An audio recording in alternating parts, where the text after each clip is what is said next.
Hey everybody, it's Dr. Kelly with your next Learn It moment. Get out your notepads, get excited, because in this episode, we're gonna help you find your sea legs in front of that nasty dead eye of a camera so that you don't look like a stumbling boob the next time you hit the record button and go online. Hey everybody, it's Dr. Kelly. I used to be a teacher in the toughest classrooms in the worst neighborhoods with the most difficult students. And what I learned there changed everything I thought I knew about content creation and delivery. Over the past 25 years, I've taught thousands of students, both in person and online. And what I can tell you is that effective online engagement is the hardest thing you'll ever do without guidance. So I've dedicated this channel to showing people exactly how to capture attention, hold engagement, and create transformation. Every single part of it. I love learning, I love teaching and making an impact, and that's all you're gonna find right here. Here we go, guys. Being camera shy.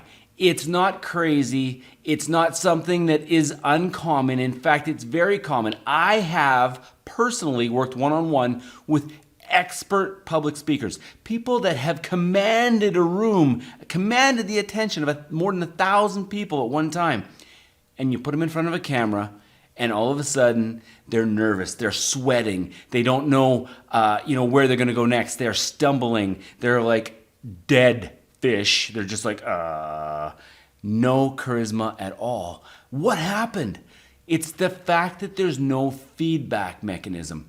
When you're a public speaker and you're on a stage, you can kind of jive, you can kind of giggle, you can kind of interact with the audience. When you hit record on your phone or whatever, there's nothing. It's emptiness. There's no interaction whatsoever. And this, first and foremost, is a huge disconnect when you're trying to create any kind of content with your consumer. Particularly so if it's any type of educational content. And I'm going to keep that in mind because we'll come back to that later. But right now, we just got to get the camera going and be allowed to be not shy. Breaking through camera shy. That's what this episode's all about. I'm going to give you 5 tips on what I have had people do that have totally transformed their ability to interact with the camera. You know what? This is one of those where I say, do me a favor, comment below. If you find this video and it's on a comment site, comment below so you can tell me what your tips are. Maybe there's something you did that overcame camera shy, that was transforming for you. Because I can tell you, this is so common out there.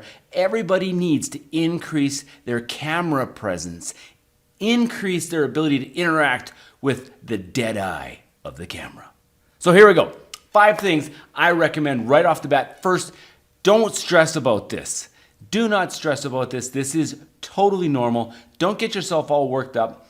If you come into this with the that camera's going on, you're going to get frustrated. And the more frustrated you get, the less natural you get, the less ability you are, the less able you are to interact. And if you make a mistake like I just did, it's okay. It's not going to be the end of the video. You don't need to edit every single thing out.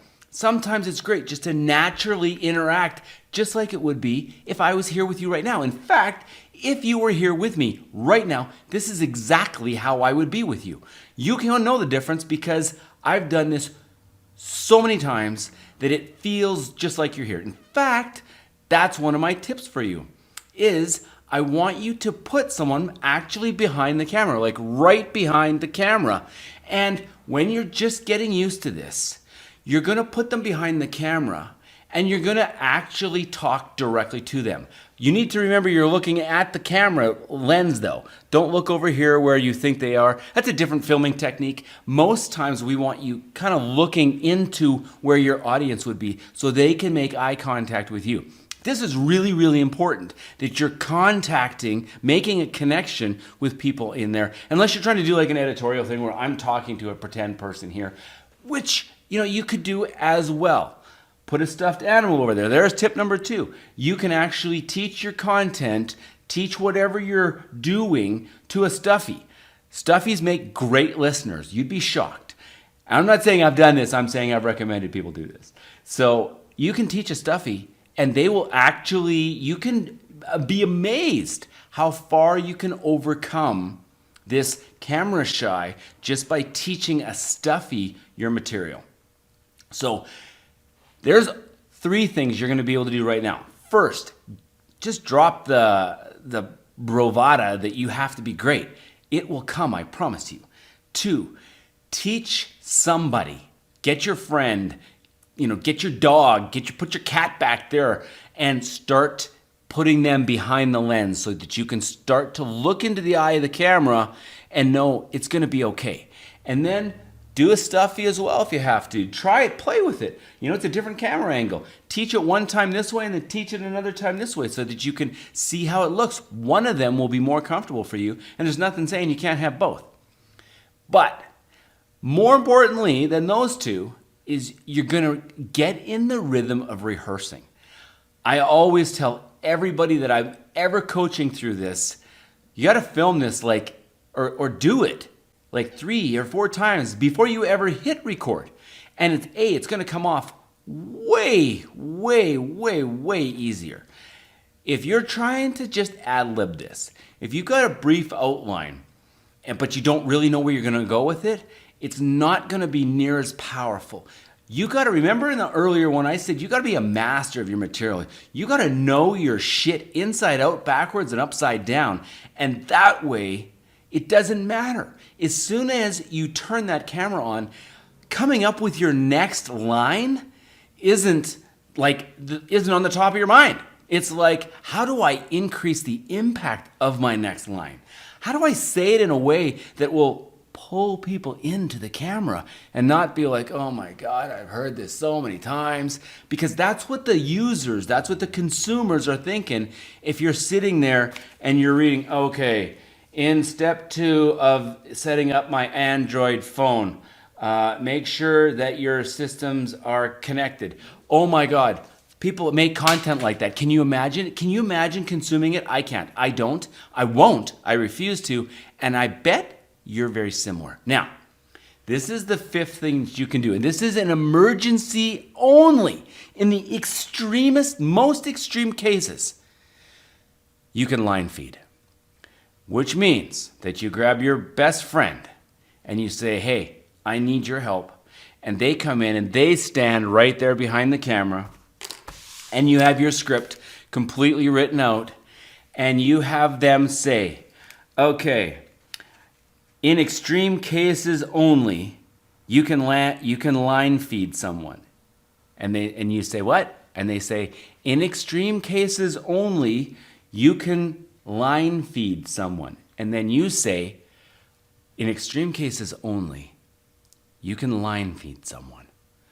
So all you're doing is focusing on delivery rather than creation of the content and delivery of the content.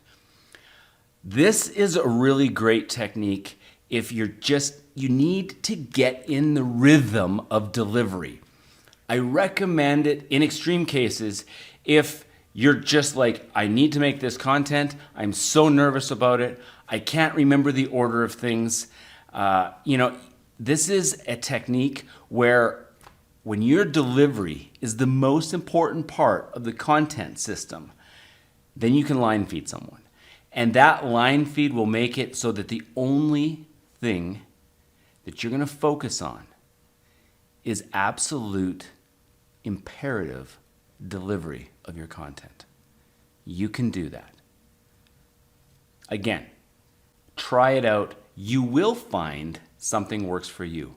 In the rehearsal of this, I just want you to know, average number of times that I rehearse a clip before I actually keep it is anywhere between 6 and a dozen times.